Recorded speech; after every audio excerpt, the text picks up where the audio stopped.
Kangjeng Nabi tanda akhir zaman geus deukeut datangna Dajjal nomor kahiji masa cepet as-sanah kasyahri wa syahru kasab wa samakal yaum kasah as-sa'ah kal dakik atu daki maka itu. Nah, satahun ku sabulan, sabulan ku saminggu, saminggu ku sapoe, sapoe ku sajam, sajam sakumaha okos meuleum daun kurma anu garing. Perata beres. Perasaan urang di akhir zaman engke Kangjeng Nabi perasaan manusia di akhir zaman geus deukeut datang Imam Mahdi na eta teh cepet jasa. Wari sampai kabehan ya ditakeun cepet.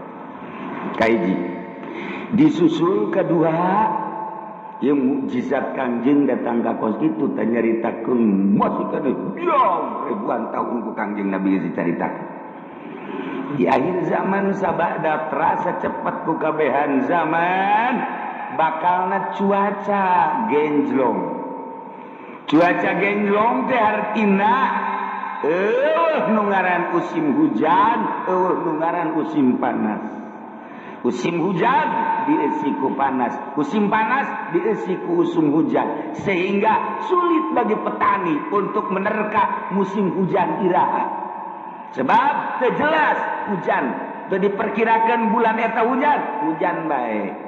Jadi perkirakan bulan eta bakal teu hujan, hujan. Teu diperkirakan bakal hujan, henteu. Jadi genjlog waktu. Eta geus tereh deukeut Imam Mahdi datang. Nu paling deukeut engke setahun hujan teu eureun.